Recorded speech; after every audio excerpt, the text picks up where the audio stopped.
గతంలో కాంగ్రెస్ పార్టీకి వ్యతిరేకంగా ఎన్నో ఉద్యమాలు చేశాను. ఆ రోజు మీరు కొన్నారా అని ముఖ్యమంత్రి గారిని అడుగుతా ఉన్నాను నేను. ఆ రోజు మీరు కోట్లాది రూపాయలు పెట్టిన కొని ఉంటే, మా జాతిని కొని ఉంటే, ఈరోజు వేరే పార్టీ వారు కొన్నారని అనుకోవచ్చు. ఆ విషయం మీద మీరు చెప్పాలా? గతంలో కొని ఉంటే ఎన్ని వందల కోట్లకి నన్ను లేక మా జాతిని కొన్నారో బహిరంగ చెప్పాలని నేను తెలియజేస్తా ఉన్నాను.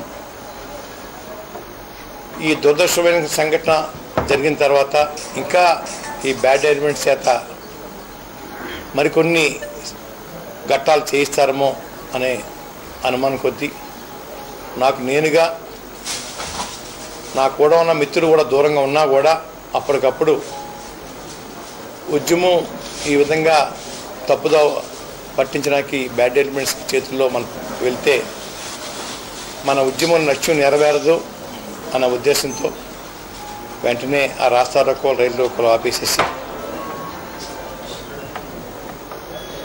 వేరే కార్యాచరణ కోసం ఆలోచన చేయడం కోసం నిన్న ముగింపు ఇవ్వడం జరిగింది.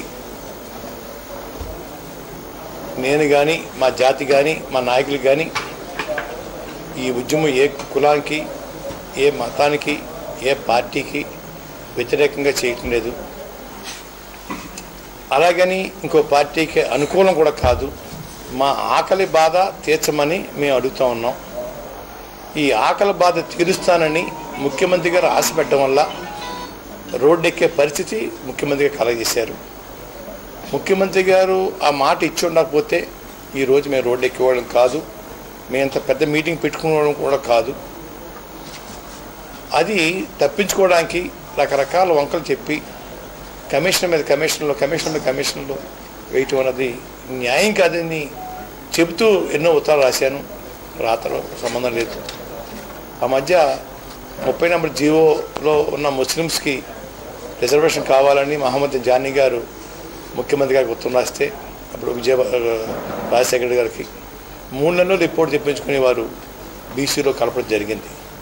అలాగా నెల 2 నెలలు టైం పెట్టుకుని రిపోర్ట్ తెప్పించాలి తప్ప సంవత్సరాల తరబడి వారు ఆ రిపోర్ట్ రావాలని చెప్పేసి మా కుల పెద్దలని జోకెడతా ఉంటే ఇక్కడ అత్యంత పేదవారు కడుపు మండిపోతా ఉంది.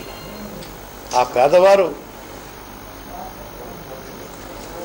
కొంతమంది తల్లిదండ్రులు నాకు వచ్చి, అయ్యా మా పిల్లల్ని చదివించుకునే స్తోమత లేదు, కనీసం మధ్యాహ్నం 2 పూటలు కడుపు నిండా భోజనం పెట్టే పరిస్థితి కూడా మాకు లేవు. ఈ మధ్యాహ్నం భోజన పథకం కోర్టు వారు దయ వల్ల ప్రభుత్వాలు అమలు చేస్తూ ఉన్నాయి. ఒక పూటైనా ఆ పిల్లలకి భోజనం కోసం అని చెప్పేసి మా పిల్లల్ని ఎక్కువ పర్సంటేజీ అన్నం కోసం అమ్ముతూ ఉన్నాం. అన్నంతో పాటు చదువుకునే స్తోమత ప్రభుత్వం కలగజేస్తే మా పిల్లలు పైకి రావడానికి అవకాశాలు ఉన్నాయి. వాళ్ళు పైకి వచ్చి మనం పోషిస్తారు అనుకుంటా ఉన్నాం. ఎంతోమంది పిల్లలు మా ఇంటి పక్కన వాళ్ళు అటు ఇటుగా ఉన్నవాళ్ళు చదువుకుంటూ ఉద్యోగాలు చేసుకుంటూ ఆ కుటుంబాలు పైకి వస్తూ ఉన్నాయి. మేము ఇంత దరిద్రమా, ఈ రాష్ట్రంలో మమ్మల్ని పట్టించుకోరా అని ఆవేదనతో ఉన్నారు. ఎవరినో నాలాటోనో ఇంకొకరినో జోకెట్టి వారందరూ ఒప్పుకున్నారు, వారందరూ తర్వాత సాఫీగా చేయండి అని చెప్తున్నారని చెప్పేసి ముఖ్యమంత్రి గారు సెలవిచ్చారు. అది ఎంతవరకు న్యాయం అని అడుగుతూ ఉన్నాను. 5 నెలలు అయింది ఉత్తరాలు రాసి, కనీసం ఒక్కరోజన్నా ఈ కమిషన్ వేశాను, నెలలో రిపోర్ట్ తెప్పిస్తానంటే మీరు రోడ్డు ఎక్కువ ఉండేవారం కాదు. అది కూడా వారు ఆశ పెట్టారు కాబట్టి అడుగుతూ ఉన్నాం. సంవత్సరానికి 1000 కోట్లు ఇస్తా అని చెప్పేసి వాగ్దానంలో ఉంది. 2000 కోట్లు ఇవ్వాలి ఈ రోజుకి. 50 కోట్లు ఇచ్చి ఏదో అడుక్కున్నోడికి బెస్ట్ చేసినట్టుగా వేసి, అలాగే ఇంకో 50 కోట్లు కాపీదారునికి ఇచ్చినట్టుగా ఇచ్చి ఈ జాతిని అవమానిస్తూ ఉన్నారు. ఈ విధంగా చేయటం మూలంగా ఈ పేదరికం నుంచి బయటపడడం కోసం ఈ అంచేతే ఆకలితో కూడుకున్న ఆఖరి ఉద్యమంగా, ఆఖరి పోరాటంగా ఎంచుకొని, నాకైతే వయసు అయిపోయింది, ఈ జాతికి నా చేతనే సాయం చేయాలని నేను రోడ్డు ఎక్కడం జరిగింది. ఇది ఈ రిజర్వేషన్ పొందే వరకు కూడా నా జీవితాన్ని నా జాతికి అంకితం అని చెప్పేసి కూడా నేను చెప్పడం జరిగింది. నిన్నటి సంఘటన వాయిదా వేసుకోవడం, ఇంకా ప్రభుత్వం నుంచి మేము ఆర్డర్ పొందడం కోసం 4-5 రోజుల్లో ఆమోదశకి కూర్చోవడానికి నేను నా శ్రీమతి సిద్ధమయ్యాం. ఈ లోపలే వంకలు పెట్టి అరెస్ట్ చేయడానికి మమ్మల్ని అందరినీ కూడా ప్రభుత్వం కుట్ర పంతం ఉంది. దానికి కూడా రెడీయే. బెయిల్ కూడా తెచ్చుకోను, ఇంట్లో పారిపోను, ఇంట్లో దాక్కోను, ఎప్పుడు వస్తే అప్పుడు తీసుకుపోవచ్చు. జైల్లో పెట్టినా కూడా ఆమోదశ అక్కడ కూడా కొనసాగిస్తాను, ప్రభుత్వాన్ని తెలియజేస్తూ ఉన్నాను. భయంకరమైన వాతావరణం రాష్ట్రంలో సృష్టించడానికి ఈ కాపు జాతిని అపదశ పాలు చేయడం కోసం ఈ ప్రభుత్వం కుట్ర పంతం ఉంది. ఇప్పటికే జిల్లాలో 144 సెక్షన్ పెట్టారంట. ఏం చేసాం, ఎక్కడ దహనం చేసాం? అది బ్యాడ్ ఎలిమెంట్స్ని ప్రోత్సహించింది మీరు, కానీ ఎంక్వైరీల్లో మీ పరవాయించిన మనుషులు పేర్లు రాకుండా మీ జాగ్రత్త పడతారు. ఎదురువాడి మీద నేరం నెట్టడం మీకు చిన్నప్పటి నుంచి వెనతో పెట్టిన విద్య. తప్పు ముఖ్యమంత్రి గారు. ఈ విధమైన పరిపాలన మంచిది కాదు. ఇచ్చిన హామీని అమలు చేసుకోవాలా? విజయభాస్కర్ రెడ్డి గారు టైంలో ఇచ్చిన జీవో ఇది చెల్లదని చెప్పేసి అవహేళనగా మాట్లాడుతూ ఉన్నారు. పోనీ ఆయన మమ్మల్ని దగా చేసి మోసం చేసి మా కళ్ళని చూడడం కోసం తప్పుడు జీవో ఇచ్చారు. పోనీ మీరైనా ఇవ్వండి, మీ పేరు చెప్పుకుంటారు. ఎక్కడైతే గజ్జిన పెట్టామో అక్కడ మా జాతి అంతా మీ కాళ్ళు కడిగి మీ ఆ నీళ్ళతో జాతి స్నానం చేస్తారే. ఎదురువాడి మీద తోసేసి ఈ ఇస్తాన హామీలని ఎగ్గొట్టడం కోసం ఈ కుట్రలో మంచిది కాదు. ముఖ్యమంత్రి గారు తమను జైల్లో పెట్టించండి, ఏమి భయపడను. ఈ ఉద్యమానికి పూర్తిగా నాయకత్వం వహించింది నేను, కానీ బ్యాడ్ ఎలిమెంట్స్కి నాయకత్వం వహించింది కానీ నేను కాదు, మీ పార్టీ నేతలే.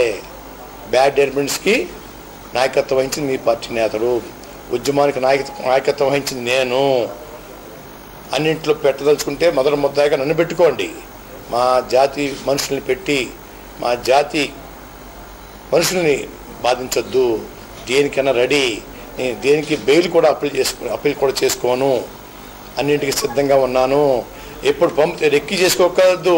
నా అరెస్ట్కి ఎవరో అడ్డుబాటు ఇక్కడ తీసుకెళ్ళిపోండి. ఏ జైల్లో పెడతారో పెట్టుకోండి. అన్నింటికి నేను సిద్ధంగా ఉన్నాను. జైల్లో కూడా నిరాదేశ చేయడానికి నేను సిద్ధమవుతూ ఉన్నాను. నా భార్య నా ఇంట్లో చేస్తుంది. నా భార్య కూడా జైల్లో పెడితే నా భార్య కూడా ఆడవాళ్ళు జైల్లో ఉంటుంది కాబట్టి నా భార్య కూడా చేయడానికి సిద్ధంగా ఉన్నది. కాబట్టి ఇక్కడ బెయిల్ తెచ్చుకోవడం కానీ, యాంటిసిపేటెడ్ బెయిల్ తెచ్చుకోవడం కానీ, తాకోవడం కానీ చేసే మనిషిని కాదు. వెనక్కి వెళ్ళిపోయే మనిషి అంతకన్నా కాదు. ఈ సంగతి తేల్చే వరకు కూడా నేను నిద్రపోను. ఈ జాతికి ఈ జీవితాన్ని అంకితం చేశాను. ఈ జాతికి న్యాయం జరిగే వరకు కూడా నేను పడుకోను. రేపు అరెస్ట్ చేయకుండా ఇంటి దగ్గర నిరాదీశ చేసినా కూడా మా జాతి సోదరుల్ని నాకు సంఘీభావం చెప్పడానికి కిలంపూడి రావద్దని కోరుకుంటా ఉన్నాను. ఎక్కడికక్కడ మీ సంఘీభావం తెలియపరిచేవాళ్ళు 1 పూట 2 పూటల భోజనం మానేస్తే మీరు ఆ పళ్ళ మీద ఆ గడ్డించుకుని 1 గంట సేపు మీ ఇంటి ముందు అలా సపోర్ట్ చేస్తే చాలని నేను ఫీల్ అవుతా ఉన్నాను. తప్పుడు కేసులు పెట్టి మిమ్మల్ని కేసులో బనాయించిన ప్రయత్నం చేస్తుంది ప్రభుత్వం. కాబట్టి నా సంఘీభావం కోసం ఎవ్వరు కూడా ఇల్లు వదిలి రాకండి. నేను నా భార్య ఒంటరిగానే ఉంటాం, ఒంటరిగా చేస్తాం. కాబట్టి ఎవ్వరు ఆవేశపూరితంగా ఇంకొక దారికి వెళ్ళకూడదని, ఇంకొక రకమైన బ్యాడ్ ఎలిమెంట్స్ మనం సృష్టించి మళ్ళీ మిమ్మల్ని ఇంకో రకంగా ఇరికిస్తారన్న భయం కొద్దీ మిమ్మల్ని ఎవరింట్లో వాళ్ళు ఉండి నాకు సంఘీభావంగా ఈరోజు పూట మా ఇంట్లో భోజనం మానేసామని చెప్పేసి ఆ పళ్ళు మీద గంట కొడితే చాలు. నాకు ఆ గంట నాకు వినిపిస్తుంది. కాబట్టి ఎవరు నా నిరాదేశకి జైల్లో ఉన్నా ఇంటి దగ్గర ఉన్నా కూడా ఆవేశపడద్దు. మనం శాంతియుతంగా మహాత్మా గాంధీ గారు బాటలోనే ప్రయత్నిద్దాం. ఎవరు ఎన్ని కుట్రలు పడినా వేళ కాపన రేపన్నా నిజం బయటకు వస్తుంది.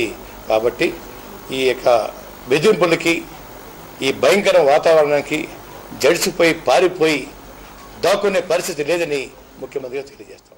చెప్తున్నారు హరీష్ రావు గారు కూడా కాంగ్రెస్లోకి పోతున్నాడు అని చెప్పి మాకు కూడా వార్తలు వస్తున్నాయి. తనని గ్రేటర్ ఎన్నికలలో పక్కన పెట్టిందని చెప్పి అలాగే హరీష్ రావు గారు దిగ్విజయ్ సింగ్ గారితో మాట్లాడుకుంటున్నారు. ఈ రోజా రేపా ఎప్పుడా అనేది తెలియదు కానీ హరీష్ రావు గారు కాంగ్రెస్లోకి పోతున్నాడు అని కూడా మాకు వార్తలు వస్తున్నాయి.